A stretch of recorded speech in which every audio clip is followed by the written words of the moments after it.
Hey guys, Joe here. Thanks for checking out another video on the channel. Really appreciate you guys coming along. This one is one that I got from my local FFL, and it's a pretty cool piece. You should check them out. I can't link them, obviously, but it's just Middletown Firearms in Middletown, Virginia. So do the lookity-loos on the googly-goos, and you will find them. This one came into the store. I've been looking for a eye-catching piece, something that just kind of trips my proverbial trigger, and this one definitely does it. For those of you that have been here for a while, you know that I EDC my Kimber 1911 lightweight, and I like it, but the more you shoot something, the more you're like, oh, that's cool, I wonder what else is out there. So I decided to keep my eyes on stuff that came in, and this was one of them. And it really caught my eye, and I really felt that I needed it. So here it is on the channel. That's thanks to you guys, by the way. So make sure you get subscribed, sign up for the bell and all that stuff, and become a channel member. The more you guys help out, the more I can do with cool stuff like this guy. This is the Springfield Sorry, my pull this way is weak when my hands are damaged, but 1911 chambered in 45 ACP. It's an operator. Comes in a really nice case, cut out for 3 mags, plus the mag that was in the gun. Should have had 2 mags, but this one only came with 1. That's okay. I have lots of Wilson Combat mags. Set that aside. Taking a look at the firearm, as you can see, it's a pretty little piece. This is a matte finish on here. Has a lot of upgraded parts on it, which you'll see as we take a look at it. And I just wanted to take a good look at her. And yeah, it's pretty. I know that's a weird way to get into it, but I lost my train of thought. But this is a Springfield Operator 1911. First thing I noticed as soon as I picked it up, a little rattly compared to my 1911 Kimber. We'll have to see if that affects the accuracy on it at all. It's actually the slide to frame. That could be, it might have a large round count, or it could just be this is a weird tolerance on this gun. I don't know. If you have one of these, let me know down in the comments. But chambered in 45 ACP, 5-inch barrel, very nice. It is a railgun, which I do like. I've had a few different railgun 1911s in my time, Kimber Warriors, TSOS, and a few others. This one looks really nice. Traditional 1911 styling, doesn't have any weird like slide cuts or anything like that. Has a traditional set of sights, however they are night sights, but it is just a regular set. I like that high-vis orange up front. Have you ever tried to stop a yawn in the middle of it? It's really difficult. This one has some Wilson Combat upgrades, and it has Wilson Combat grips. Has Wilson Combat's ambidextrous safety, which honestly, I'm not too impressed with. This is the one in my Kimber.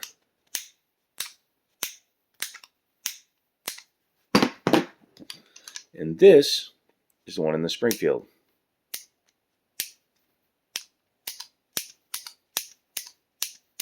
You can hear it, but it's not very tactile. It just feels like it could sweep off easily.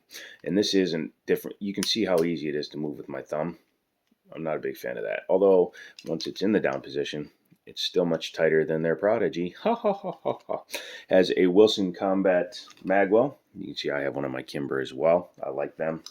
Makes feeding in just slightly easier when you have no real bevels to your magwells. This one does have slight bevels though. Nothing really special with the cuts in here. Yeah, it's about normal there. No undercut. But it does have front and rear slide serrations. The call out is pretty minimal on it. It's just cut into the slide, but it's not enhanced with paint or anything stupid, so I approve of that. Let's see, just trying to see if there's anything special else about it. Yeah, this appears to be one that was tuned either by Wilson Combat, or this guy loved Wilson Combat, because it has a set of Trijicon night sights on it that are Wilson Combat. You can read it right on the side of the sight. All the Wilson Combat parts. It kind of leads me to believe this is a Wilson Combat upgrade to the gun. You can see it has the Wilson Combat screwed-in style, which is different from the one I have on this gun. We'll see when we take it apart. Pretty decent feel in the hand. Has a nice trigger on it. Adjustable. It is set most of the way back, but I'll probably move it a little bit more. Single action only, obviously. And by the way, half cock, you know who you are.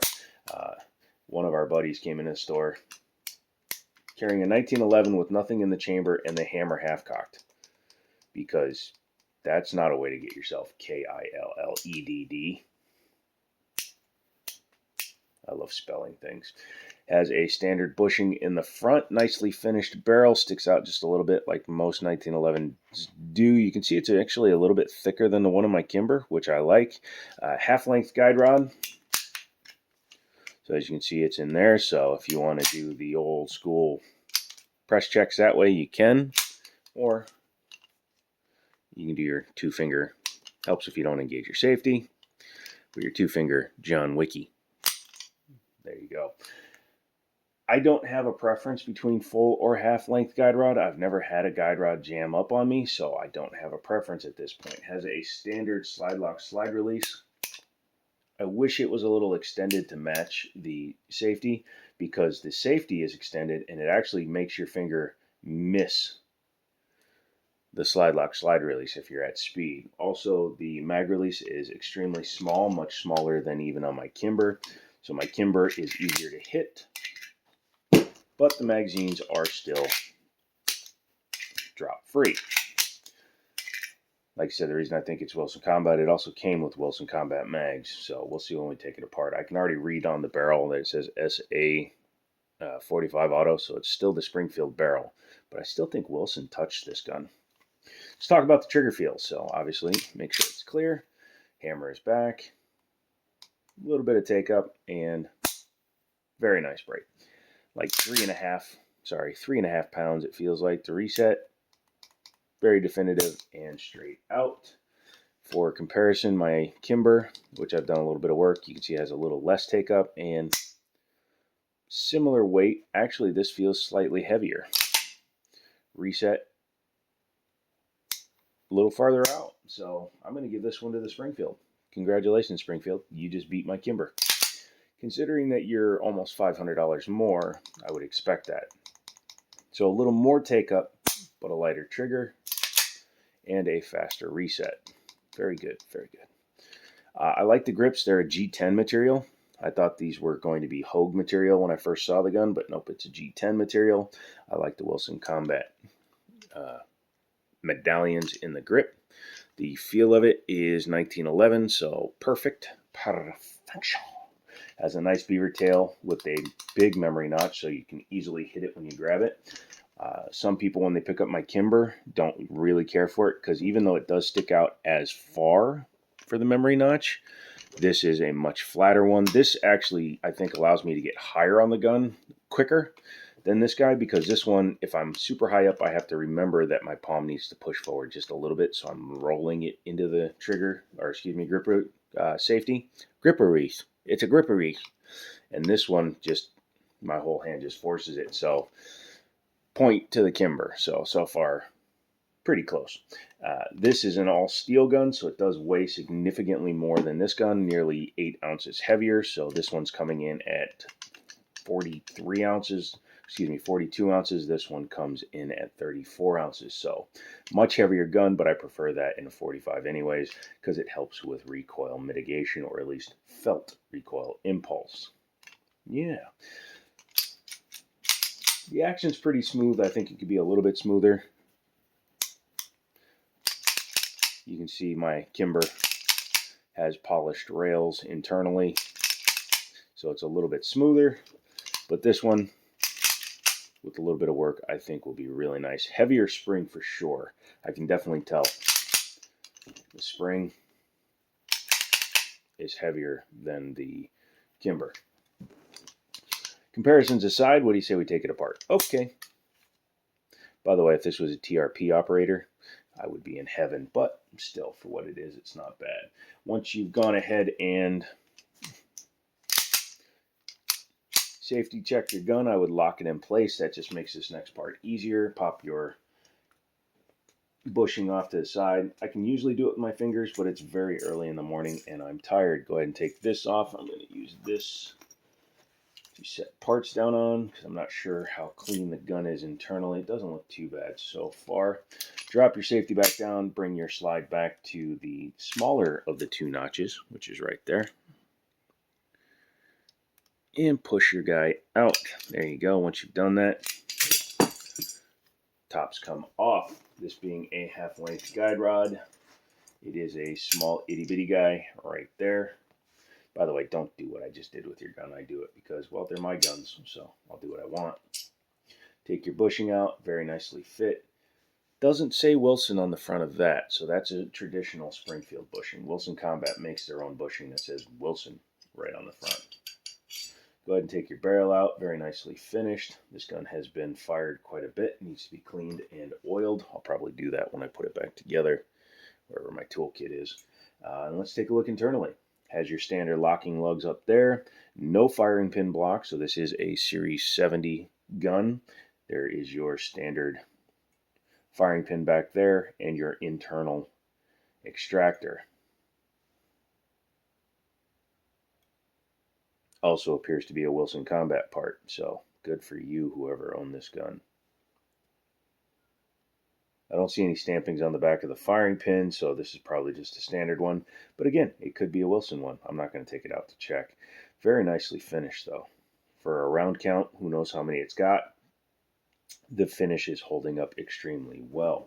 Taking a look at the frame, it has the fully enclosed spot there for the slide lock, slide release. You'll see on some guns, including my Kimber, that's actually open. Lightweight guns, aluminum frame guns, they do that to prevent that from binding up. Yeah, it's just a little dirty. Could be smoother if it was clean and a little bit more polishing. I don't want to take too much material off because, again, the frame to slide fit is pretty loose on this gun. Looser than I would expect in a $1,100 gun, but it's still, I'm sure it shoots fine. I like the integrated rail, reminds me of the CQBs and my previous Warrior, although the Warrior, the cut is actually backwards instead of forwards. Very nice, very, very nice. Let's go ahead and reassemble it. Slide your barrel in. I've been so used to Glock style firearms recently that I just tried to put it in like a Glock style firearm.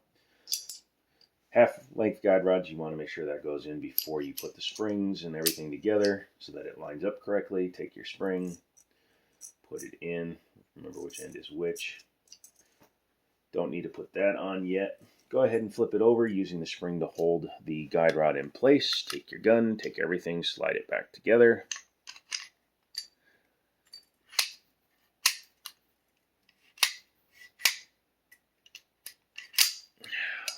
This safety is going to have to go.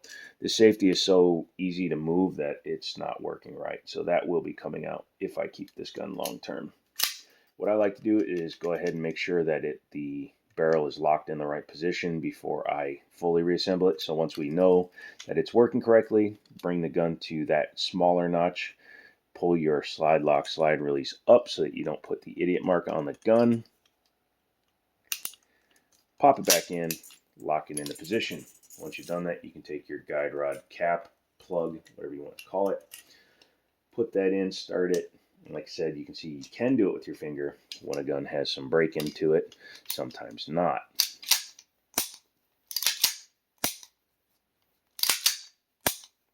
So what do I think of the Springfield Operator in 45 with all the Wilson Combat parts on it? I think it's a beautiful gun. I hope it shoots as nice as it looks, because if it does, it will become my new EDC because it's pretty. Although, we are not going to be able to use that. Darn it. Oh, no, we can. Hey, McGarnacle, we're good. I was worried that this holster wasn't going to work, but it does. But yeah, so anyways, that was about it. Oh my God, that's a Glock holster. Come back for the next video. Let me know what you guys think about this gun. If you think I should buy it, I think I got an incredible deal on it. Wow, that yawn finally worked its way out. And I hope you guys enjoy it. So come back for the next video. Don't forget to get subscribed. If you start seeing links to third-party websites, maybe consider checking them out because, well, I'm a little annoyed with the current state of Google. Got a warning for a video saying I was promoting gun sales when in fact all I did was show why a guide rod was squeaky, and they said I was promoting the sale of it. So yeah, anyways, I'm out of here. Check out the next video, and as always, I'll talk to you later.